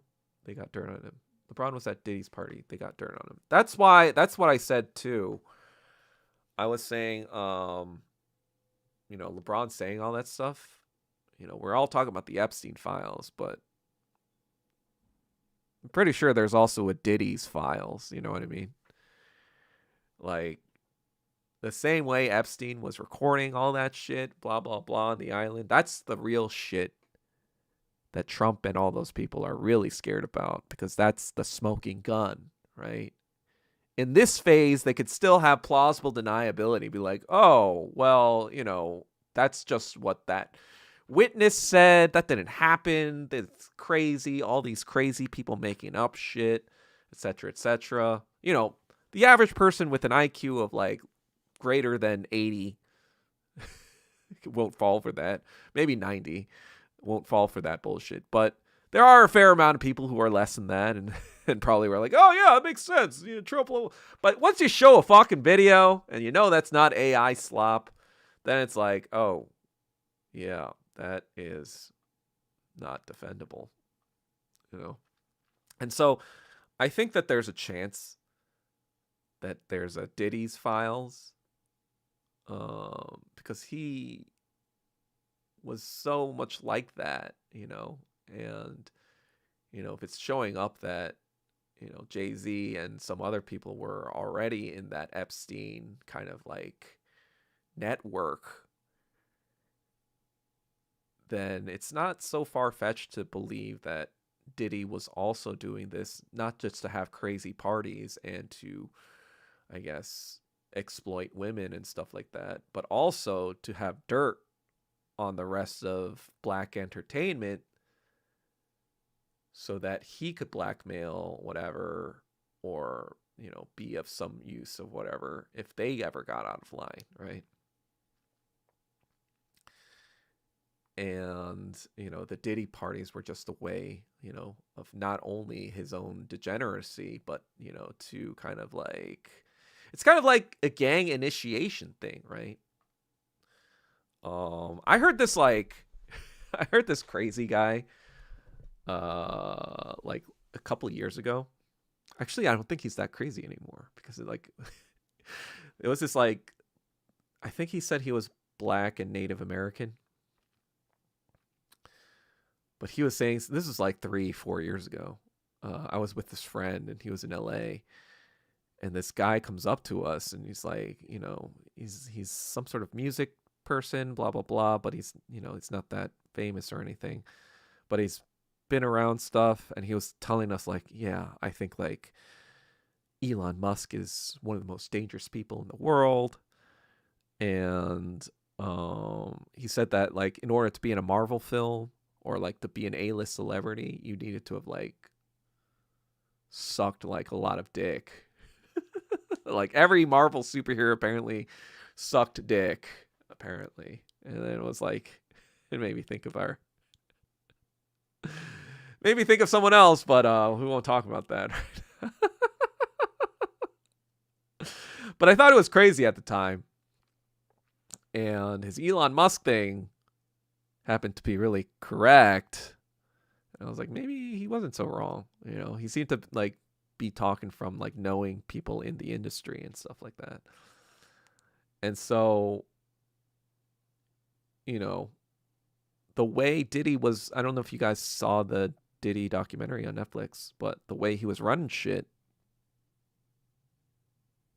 it would be like that fucking favoritism stuff, like, right? Like, but also that humiliation ritual stuff also makes sense too, but not just in a humiliation sense of like having power over somebody, but like I said like it's like a gang initiation thing. That's how they initiate you into a gang, right? You have to do some sort of deed that proves that you're one of them, right? You have to like, you know, like that's why in Breaking Bad, for example, it was like, I'm not a cop, like hit it, like when Tuco's like hit your own shit, so I know you're not a cop or whatever. And he's like, and so he does, like Jesse does it, right? Or like in that show, like part of it was Combo got killed by that little kid, and that was his initiation in that gang. Like, oh, you're one of us now. You've proven your loyalty.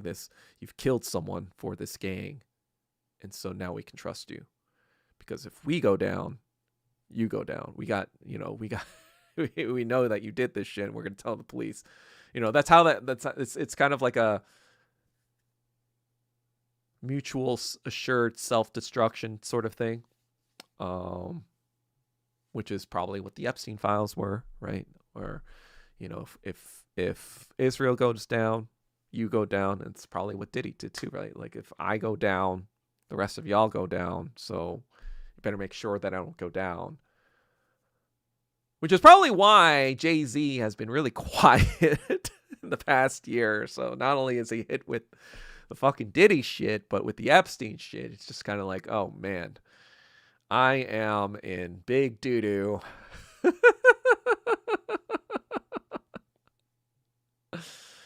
But yeah, I don't know. Let's see. Dirt, or they know they can off him. LeBron was at Diddy's party. They got dirt on him. Yeah, Diddy's a black Epstein. Exactly. Well, both sides are bad.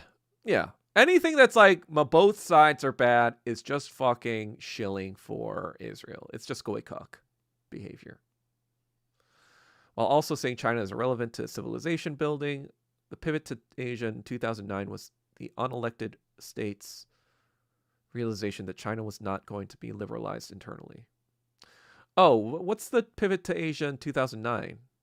Was that a specific policy that was pushed by the Obama administration? Glory to China and happy Chinese New Year. Thanks, new page 4723. Happy New Year, Kim Chil Sung.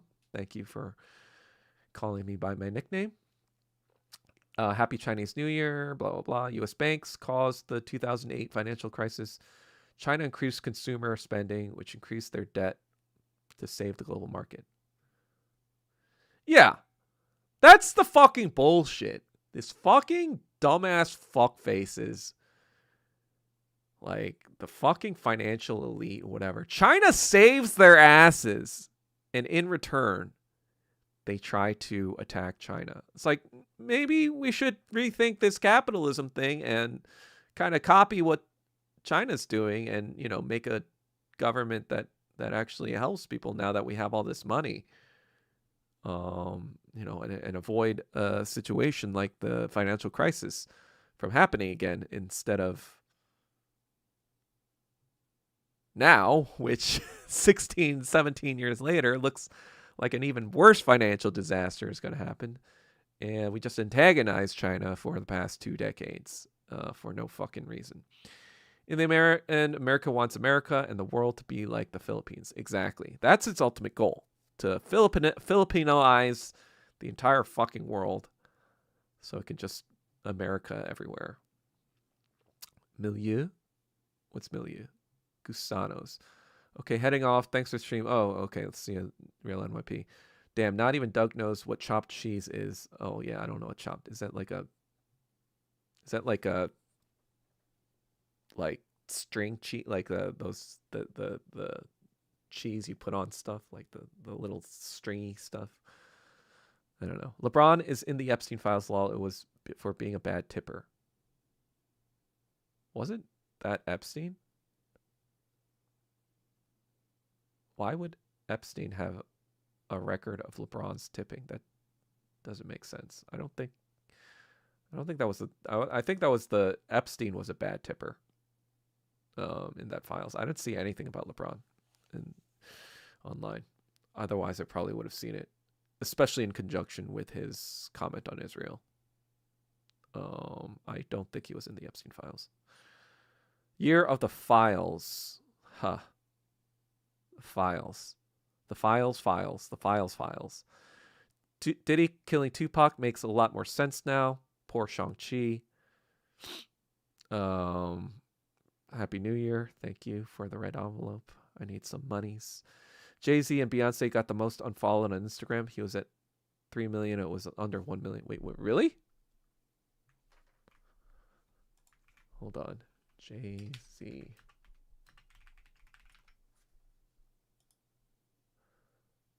Wait, he had 3 million followers?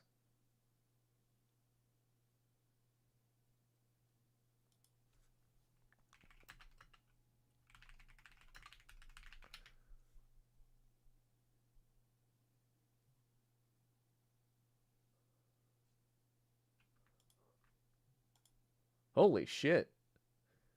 Beyonce and Jay-Z had lost 12 million and 100K followers on Instagram in 12 hours after his name was released in the Epstein files. Oh, I think Jay-Z. Oh, shit. Jay-Z was at 4.4 million and now is down to 1 million. Wait, Beyonce, Instagram. Oh, Beyonce only lost like 13 million, but she had 307 million now still. So I don't think the Bayhive does not care. Wow. But that is, I mean, yeah. Just kind of goes to show, like, you know, it's kind of like redemption in another way. You know, I left Hollywood kind of like with my tail tucked between my legs. You know, obviously I was disappointed that I never, quote unquote, made it or made an impact or had a show that kind of like changed the conversation in any sort of way. But now I see that, like, the entire entertainment industry, especially in the past 60 years, has just been a bunch of fucking goy slop, you know? It's just been all controlled fucking goy slop, you know? So I kind of had a little Schadenfreude, I guess, in that regard, of being like, yeah, they would never actually let a revolutionary artist kind of break through, because that would be counter to their, you know, goy slop agenda. Of course, it sounds like sour grapes or whatever. I'm not gonna deny that I still have some sour grapes feelings about all that, but it feels good to know that I think I made the right decision in terms of like what I stand for. You know, I pretty much left Hollywood in 2019, mostly because, you know, obviously I hadn't made it, so it just seemed like a good idea to pivot into something else. But on the other thing, it was just kind of like, even before the politics and all this stuff, it just was like this realization that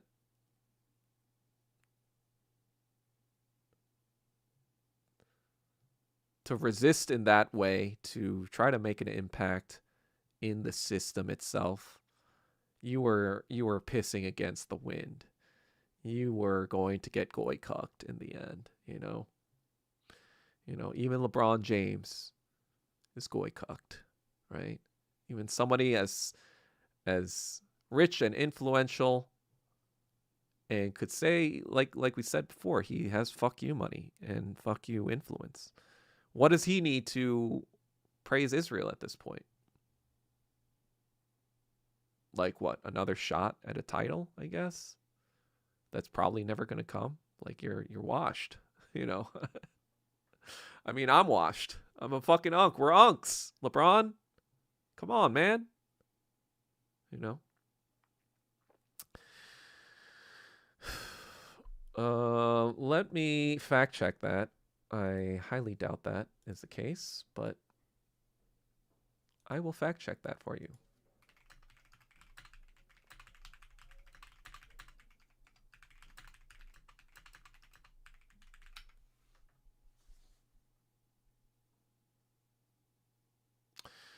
No, LeBron James is not mentioned in the Epstein files as a bad tipper or in any capacity related to Jeffrey Epstein's crimes or activities.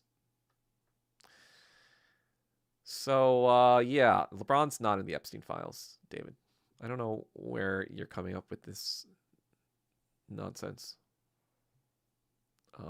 I'm very certain that what you're talking about is Epstein's own tipping, which was in the Epstein files, and him being, there were all these jokes online of like, oh, Epstein was a Jew after all, all this shit about his low tipping Instacart stuff.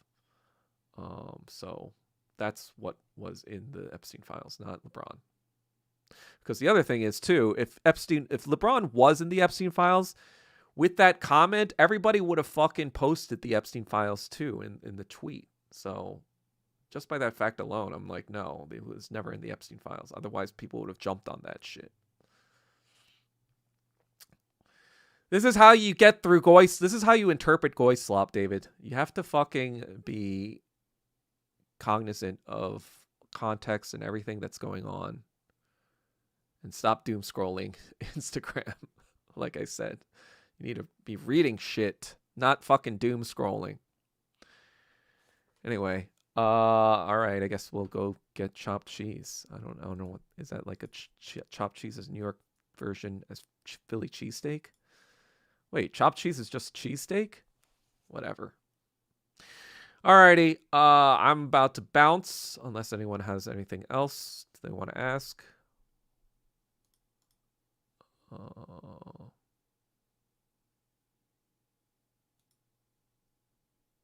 right, I think everyone's gone probably by now. All right, I'll catch you guys on the flip on Sunday. See it. Oh, thoughts on Stranger Things. I mean, I only watched the first season, I think. So I know that the last season just came out. I've heard on all accounts that it was a bunch of slop, a lot of CGI slop, but overall, I think Stranger Things was just nostalgia porn. And it didn't really have any substance outside of that. The creators kind of just like built this sort of like 1980s sort of science fiction slop world, if that makes sense. It's like all the kind of like sci-fi from the 1980s combined into one big slop idea. And then you have Stranger Things, right? And then, because it came out in 2016, right? Like 10 years ago. And I remember watching it and being like, it's okay. I'm not really a 1980s, like, not really like a fan of the 1980s in terms of culture. Even though I'm 83, I am an unk. And I've kind of, I guess like for me, I never really was into American culture in the 1980s, especially since I feel like it was not really relevant to me as an Asian guy. And so I was more into like, Nintendo and JRPGs and all that sort of stuff because that felt more relevant to me. But that's why I never had an attachment to Stranger Things. I don't really like, I think I watched part of the second season, but then I was like kind of over it. But yeah, I've kind of watched some videos about it and talking about like the last season and how it was very obvious that the creators themselves had checked out, and they were like, let's ask ChatGPT what we should do. And it became this, not only became a 1980s slop fest, it became a woke slop fest as well. Heard there was like this 5-minute coming out of the closet scene. And it was just kind of like everyone, it was kind of like the signal that everyone was over woke. Everyone did not want any more woke shit. And yeah, I didn't really hear too much about Stranger Things final season myself. I think it was the 5th season, right? So I think like even the local LA Hollywood interest of it has died. Though the interest in everything in Hollywood has died so much that, yeah, like for example, this year was the last year that Sundance is going to be held at Sundance. It's going to be in Denver, I think, or Colorado, somewhere in Colorado next year. It's kind of like an end of an era, and there was only like 4 purchases from Sundance from studios. And so like the whole landscape of Hollywood is kind of shifting.